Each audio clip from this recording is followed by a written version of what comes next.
Yo, what's up guys? Welcome back to my channel.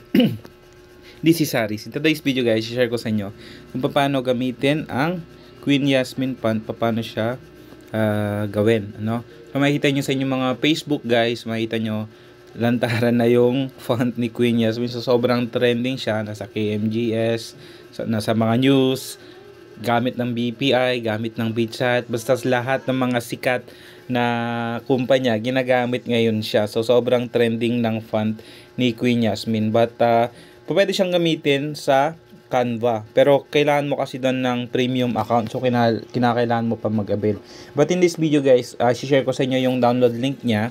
Bali ilalagay ko dyan sa comment section, sa pin comment section. Basta punta lang kayo dyan sa comment section, makikita nyo dyan, kinompile ko na yung every letter from A to Z na picture ni Queen Yasmin. So bale, da-download nyo na lang siya. Uploaded siya sa Mediafire. So ang gagawin nyo guys, punta lang kayo sa comment section, and then pagka-click nyo ng Mediafire, makita nyo to, no? So mare-redirect kayo dito sa website ng Mediafire. Ang gagawin nyo guys is click nyo lang to, yung font, yan. Tapos yan, download nyo lang siya. Yan, download lang natin, no? So ayan. So after nyo siyang ma-download, kasi naka-RAR file siya, kinompress ko, no? Ang gagawin nyo guys, download lang kayo ng C-Archiver kung wala pa kayo. Kung meron na, open nyo lang yung inyong mga C-Archiver, no?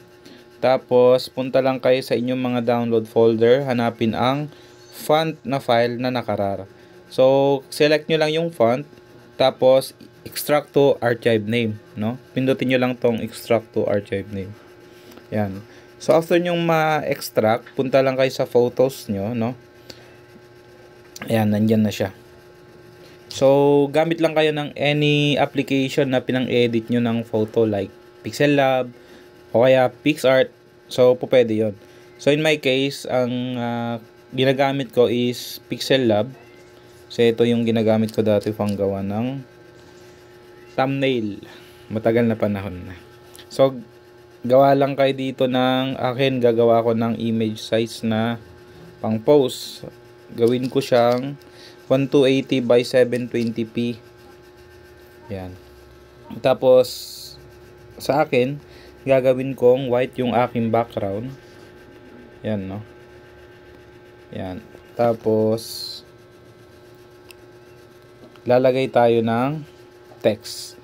For example, ang gagawin nating text ay word na maiksi lang, okay, para may pakita ko lang sa inyo kung paano siya gawin.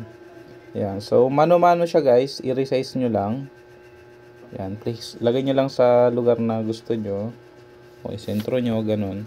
So hanapin natin yung letter K. Yan. So napakasimple lang guys, kaya lang mano-mano siya. So bahala na kayo dyan mag-adjust kung ano yung gusto nyong size. Yan. So ganoon lang kasimple guys. Yan, i-resize nyo lang. Yan, so nakabuo na tayo ng word na okay. So yan, save nyo na lang sa gallery. Yan, pahala na kayo magpulido sa inyo. Sa akin, for example lang naman, kaya para mabilisan lang, no? Yan, okay. Yan, and then may nagawa din ako dito, font. Tapos yan, mga nakita ko sa Facebook. Yan, Queen Yasmin, yan, any word na gusto nyong gawin, pambati ng happy birthday, na makasabay sa trend ng trending ngayon na font ni Queen Yasmin, yan, pwede siyang gamitin. So any words na gusto nyo, kasi from A to Z naman siya. So ganoon lang kasimple guys, kung paano siya gamitin. Kung wala kayong pang avail sa Canva Pro, yan, pwede nyo siyang i-download dyan sa comment section, nakapin yung download link. Yun yung unang makikita yung nasa comment. So yun na guys, sana nagustuhan yung video na to. Kung may mga katanungan kayo, let me know lang dyan sa comment section, kung may mga gusto kayo makitang tutorial para sa ating mga future video, no?